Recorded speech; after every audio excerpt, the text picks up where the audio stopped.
República, me veio à cabeça imediatamente quando falaram de eleição, que eu estava participando da eleição de 89. E vocês foram responsáveis por fazer o primeiro debate na televisão de uma eleição presidencial. Eu dela participei. É uma eu marca, lembrei né? imediatamente.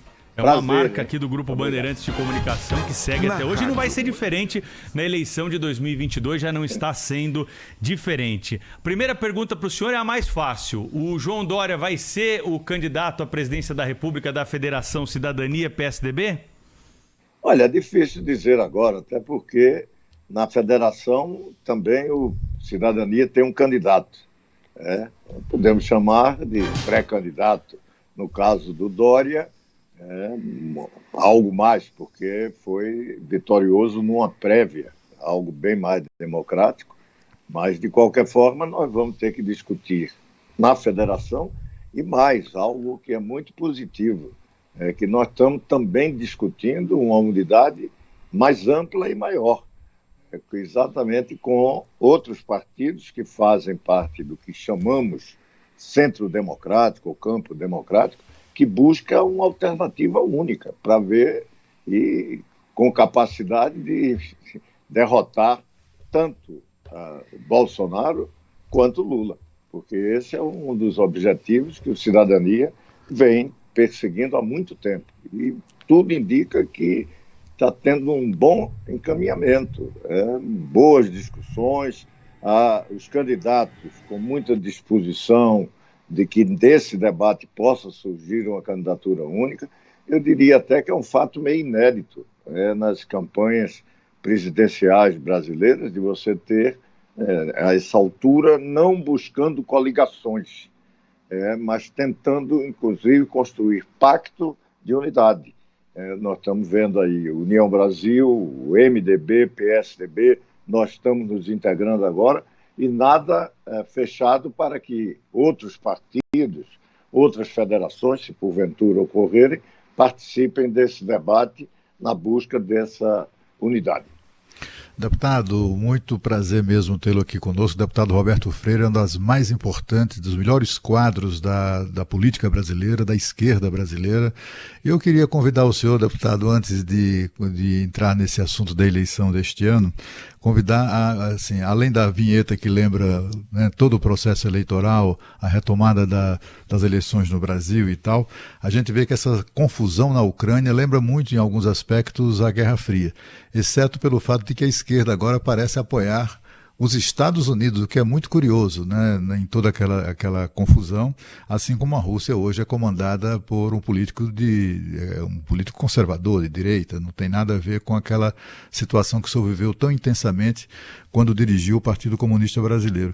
Eu queria que o senhor falasse sobre isso, qual a sua avaliação hoje, até se possível fazendo alguma comparação com aqueles períodos de Guerra Fria.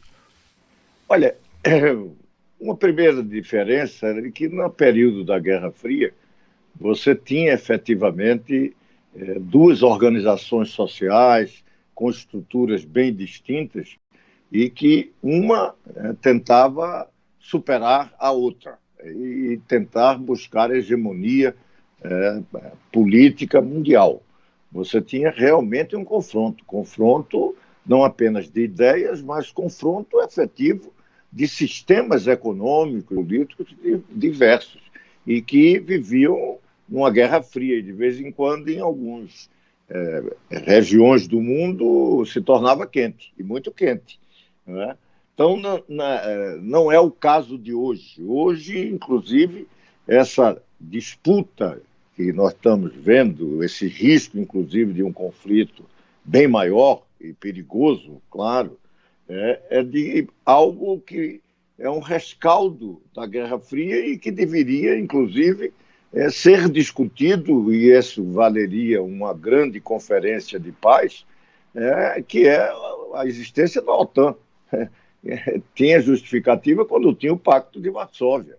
Hoje, evidentemente, você tem quase toda a Europa participando da União Europeia e que tem uma grande estrutura de militar que fazia frente a uma outra grande estrutura militar. Hoje não tem mais isso. Hoje você está numa disputa ali de um certo expansionismo grão-russo. Ele fala de períodos históricos bem do passado, como se a Ucrânia não existisse, fosse sempre um território czarista ou em um território depois da União Soviética. Ele lembra tudo e evidentemente um grave equívoco. Não vamos voltar o mapa, nem mesmo a existência da União Soviética, que foi um fim recente. Ele quer voltar o mapa da Europa para tempos de Idade Média, de séculos passados. E isso, evidentemente, por interesses econômicos, tem isso, mas apelando para um processo de segurança. Eu acho que a segurança europeia tem que ser dada, inclusive, discutindo as estruturas de guerra do passado, que não tem mais nenhum sentido conviver nesse mundo hoje multipolarizado, no mundo globalizado, que se integra com cadeias produtivas, do ponto de vista econômico, que não confrontam, ao contrário, são complementares e cada vez mais. Então, nesse sentido, eu vejo aquilo com muita preocupação, porque tem um caráter assim revanchista da história, um certo expansionismo. Lembra muito, para quem estudou a história, até porque tem poucos que viveram. Eu nasci exatamente nesse meio, na Segunda Guerra Mundial.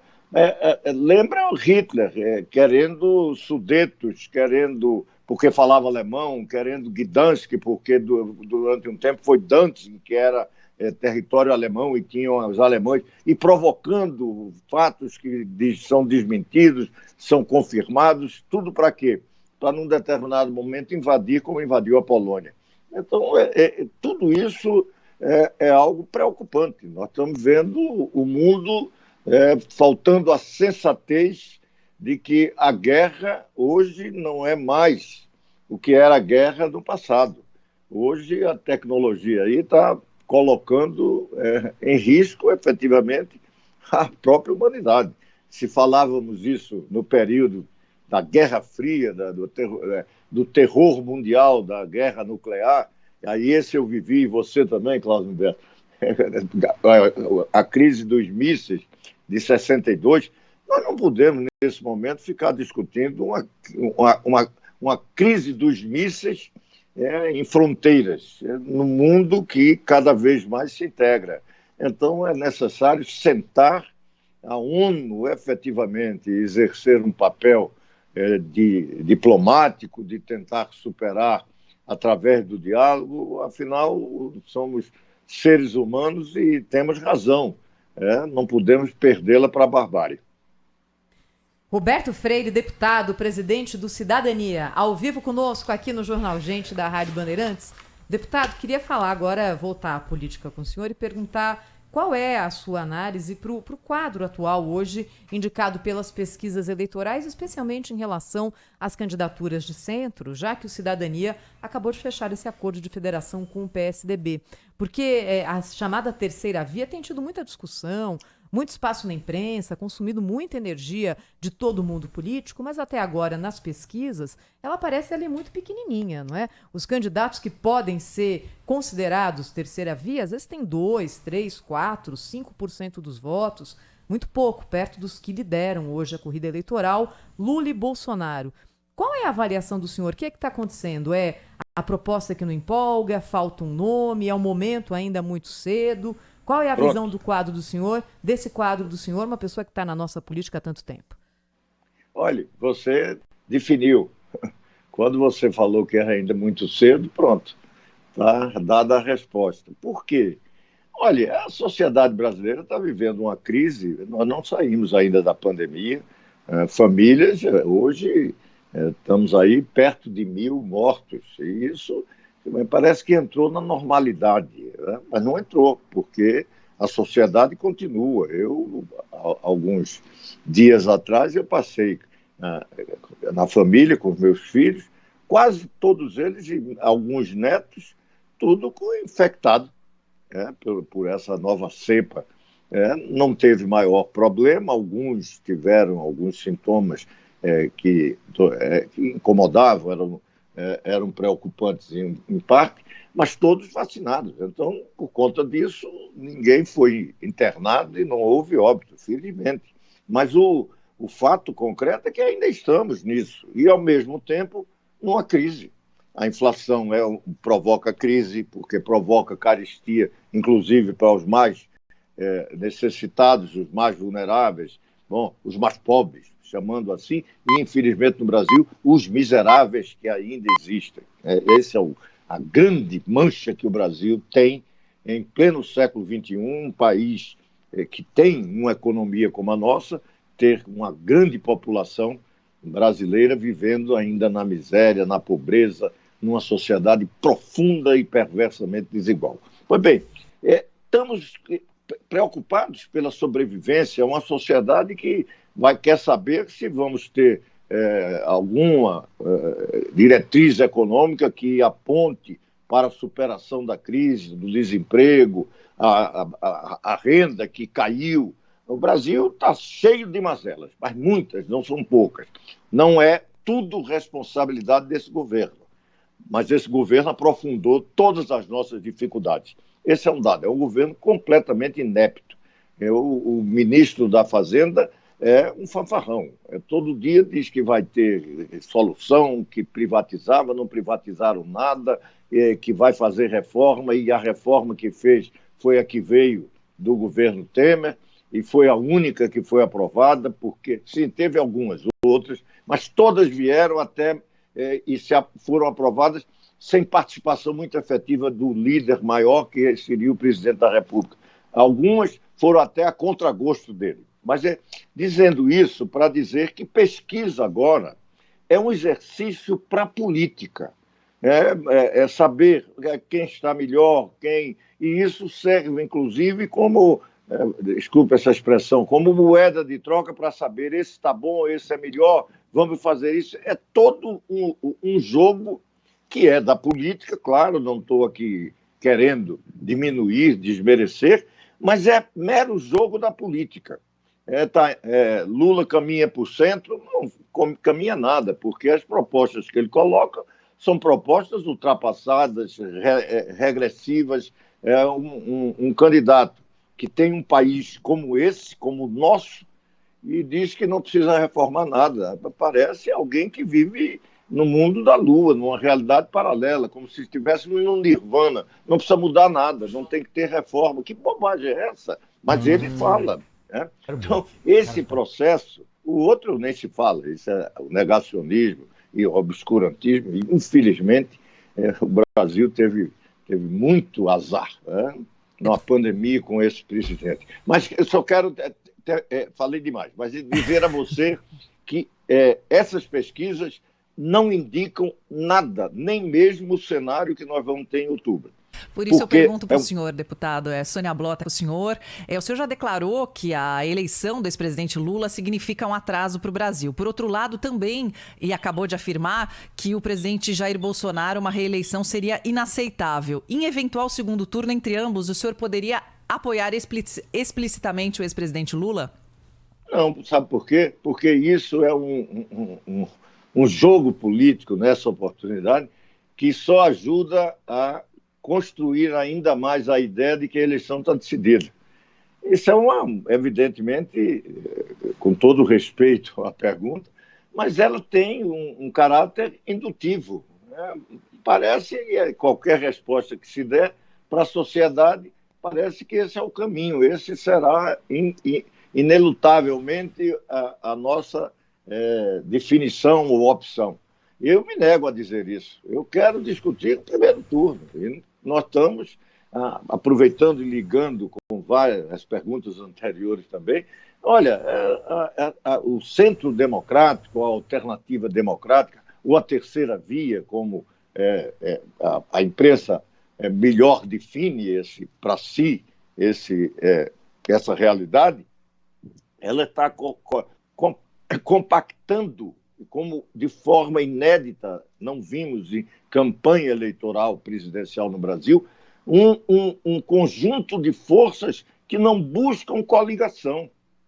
Não é buscando para coligar, reunindo para dizer que seria interessante tal coligação por conta de problema em estado tal ou estado qual. Não. Estamos nos reunindo para discutir uma candidatura única. E a maioria dos pré-candidatos, dos candidatos dos vários partidos, sim, inclusive os 2 da nossa federação, estão dizendo que não da sua candidatura em função de uma unidade. Olha, quando temos essa intenção na política, a possibilidade de se concretizar existe, porque a política é feita exatamente para isso, para superar obstáculos, para enfrentar e mudar realidades. Então, nós estamos no bom caminho. Eu acho que, quem sabe, o segundo turno a gente vai ter que fazer a pergunta se vota no nosso candidato ou um dos 2 que, porventura, foi para o segundo turno. Deputado Roberto Freire, presidente do Cidadania, conversou conosco na Rádio Bandeirantes. Foi um prazer tê-lo conosco aqui. Até uma próxima oportunidade, viu? Um abraço. Olha, um abraço. O prazer foi meu. Um abraço aí, o Cláudio Humberto, de longas caminhadas. É verdade. E, abraço, e deputado. vocês aí, jovens, de qualquer maneira, aí, o nosso abraço. Foi uma satisfação. Obrigado. A gente que agradece. Rede Bandeirantes de Rádio. Informação e o debate na mesa. No Jornal Gente, da Bandeirantes. Atenção! São Paulo, a capital mundial da vacina, avança na imunização contra a Covid-19. Agora, as crianças com idades entre 5 e 11 anos, com e sem comorbidades, já podem receber o imunizante. Pais ou responsáveis por crianças nessa faixa etária devem procurar a unidade básica de saúde mais próxima para a vacinação. Não esqueça, nossas crianças entre 5 e 11 anos